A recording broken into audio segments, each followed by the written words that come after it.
Yo, remontons le temps. Les années 70, le Bronx, New York City.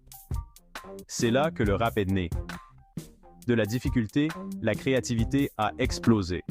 Les gens se rassemblaient lors de fêtes de quartier. Ils dansaient sur de la funk et de la soul. Les DJ ont commencé à isoler les breaks instrumentaux. C'est devenu ce qu'on appelle les breakbeats. Ces rythmes étaient les éléments constitutifs de quelque chose de nouveau et de puissant. Ces fêtes étaient bien plus que de la musique. C'était un exutoire, un moyen de s'exprimer. Les MC ont commencé à rapper sur les rythmes. Ils chauffaient la foule. Ils parlaient de leur vie, de leurs difficultés et de leurs rêves. C'était le début du rap. Il ne s'agissait pas de gloire ou de fortune à l'époque. Il s'agissait de communauté. Il s'agissait d'avoir une voix. Il s'agissait de transformer quelque chose à partir de rien en quelque chose que tout le monde pouvait ressentir.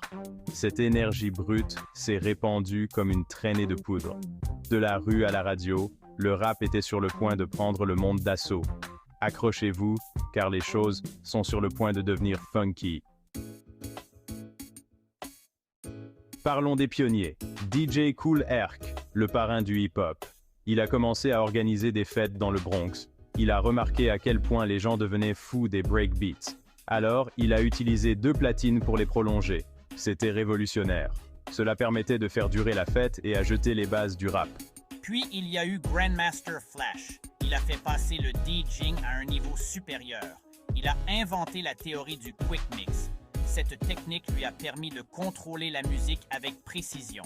Le scratching, le cut et le mixage sont devenus une forme d'art.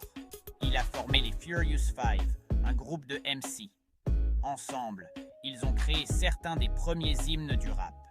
Des chansons comme The Message parlaient de problèmes sociaux. Cela a donné au rap une voix qui dépassait le cadre de la fête.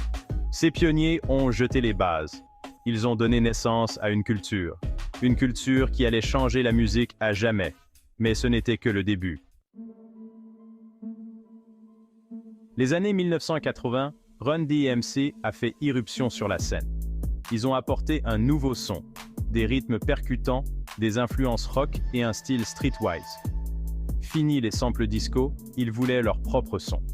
Ils portaient des survêtements Adidas, des chaînes en or et des fedoras. Ils étaient cool, confiants et sans complexe. Leur musique a touché le grand public. Ils ont collaboré avec les légendes du rock Aerosmith sur Walk This Way.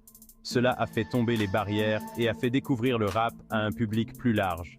Le hip-hop était bien plus que de la musique. C'est devenu une culture. Le breakdance, le graffiti et le DJing sont devenus des éléments constitutifs du mouvement. Il s'agissait de s'exprimer, de faire preuve de créativité et de remettre en question l'ordre établi. Section 4, Fight the Power, le rap et le changement social. Le rap a toujours été une voix pour ceux qui n'en ont pas. Public Enemy, NWA et KRS-One ont utilisé leur tribune pour dénoncer l'injustice.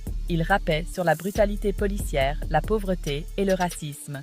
Leurs paroles étaient puissantes, provocatrices et souvent controversées.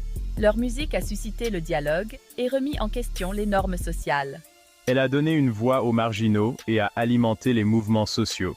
Le rap est devenu une force de changement, exigeant l'égalité et la justice.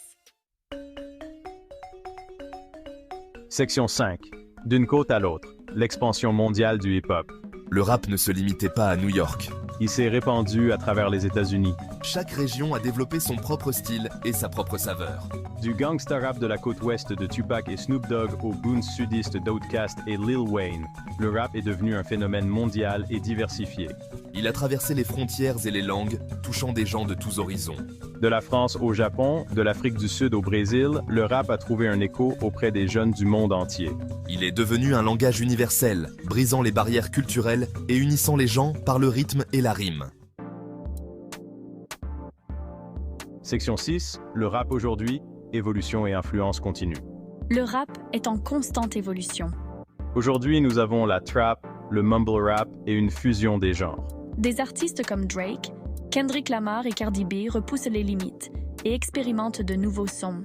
La technologie a rendu plus facile que jamais pour les rappeurs en herbe de créer et de partager leur musique. Le rap est une force mondiale qui influence la mode, le langage et la culture populaire. C'est une industrie d'1 milliard de dollars, avec des artistes en tête des chars et des stades à guichets fermés dans le monde entier.